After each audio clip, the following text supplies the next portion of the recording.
Hey guys, welcome to the In the Game Room podcast. This is video podcast episode number 80 something, I believe. I'll put it in the title, I can't remember right now. But out in the shop tonight, I want to do a little unboxing of something I received recently. I was on Facebook some time ago. I can't remember which one of the groups I was in, one of the model making or miniature building groups. And somebody purchased a paint shaker. Not just any ordinary paint shaker. This is sort of a professional shaker that's actually designed for manicurists, people that do the nail painting. Apparently that stuff that they use is very thick and it's difficult to get it mixed properly, so this is a professional shaker made for doing nails. However, the guy that bought it said it's absolutely amazing for the little Vallejo and Army Painter dropper bottles. I'm not sure if it'll work for any other paints or not. We're going to find out in a minute.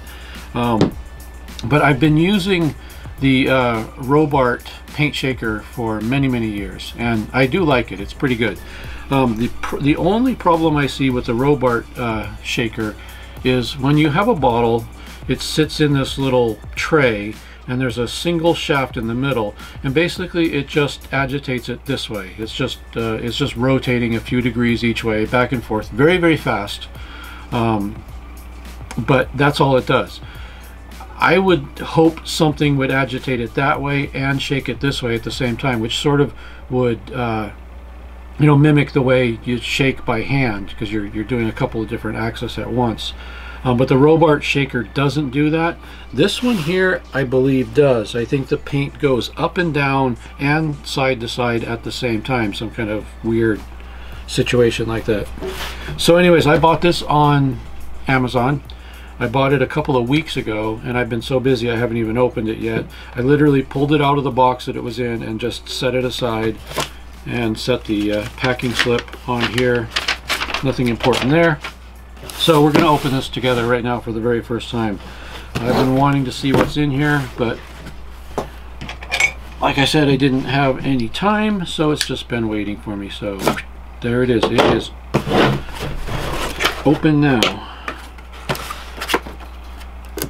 Comes with a little instruction sheet, how to power it up and whatnot. I think I can probably figure that out. Okay, speaking of power, there's that. And just throw that over there. Oh, it's really heavy, which kind of makes sense if it's going to sit on the table and not walk all over the place.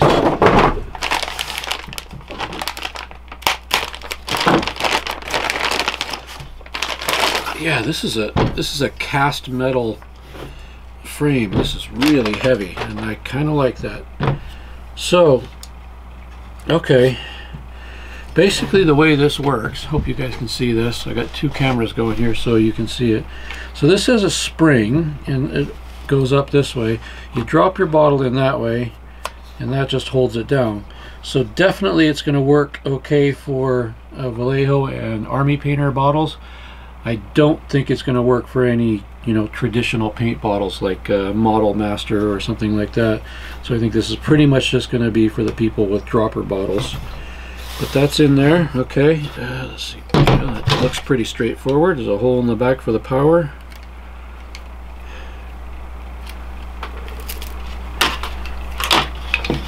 I did think ahead and bring an extension cord over.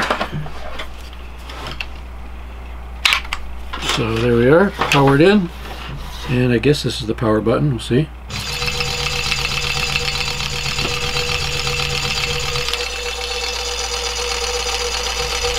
Okay, so it's going up and down, and it's going side to side.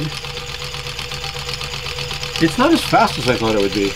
The Robart paint shaker is really fast when it's going back and forth. But it's doing a couple of different things at once here, so maybe it's going to do a good job. It's quiet. That's another thing that I like about it. And apparently when you push the power button, it'll go for a full minute and shut itself off. I read that online. But I'm going to go ahead and just shut it off right here. And pull this out. Well, actually, before I pull it out, I can do this by hand and we can actually see what it's doing. So it's shaking the bottle side to side and up and down at the same time. So I have a feeling it's probably doing a really good job of shaking it up. Now, putting a couple of ball bearings or glass beads or something in the bottle would probably really help a lot, you know, to agitate it while it's doing this. But I like it. I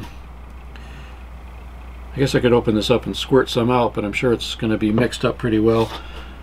So, first impressions, it's very heavy, and I like that because, like I said, if it wasn't, it would probably be moving all over the table.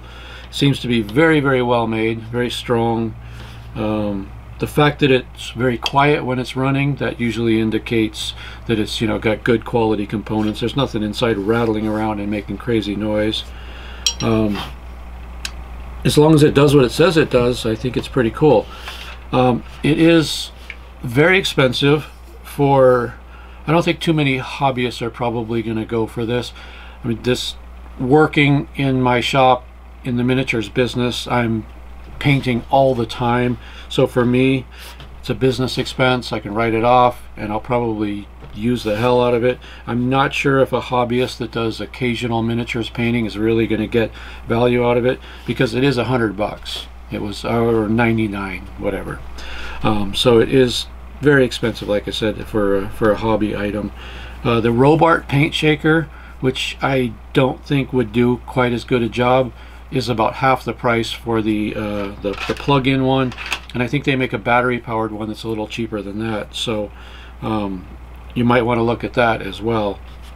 But I think I'm going to be happy with this. I want to get a paint that I know has never been shaked up before, put it in here and try it and see how well it shakes up.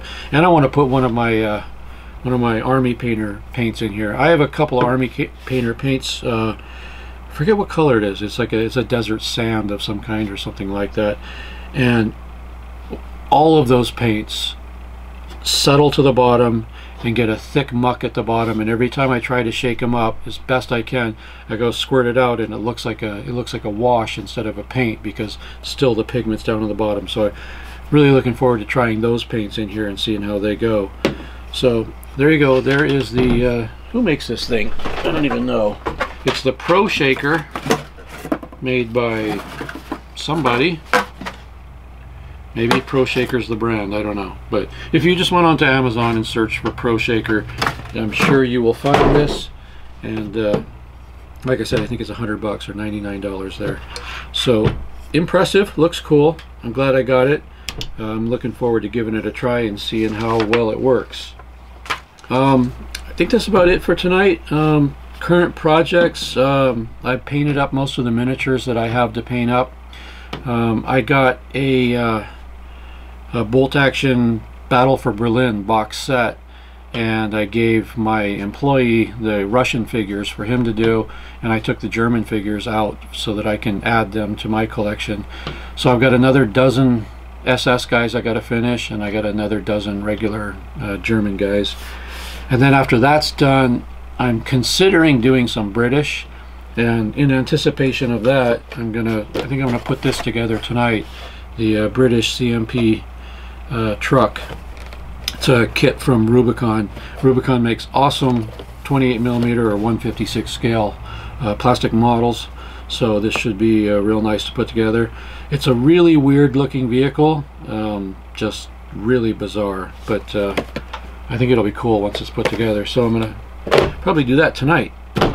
Other than that, pretty caught up. I did a video on the game board that elevates up and down. If you haven't seen that, go back and look at it. So I think that's it for now. Just wanted to get this out of the box, see what it looks like. I'll put it through some real good testing and report back, but from what I'm seeing so far, like I said, it looks like it's very well built. It's super heavy, very sturdy, and it should do exactly what it advertised to do. So we'll see about that. So until next time, keep on gaming.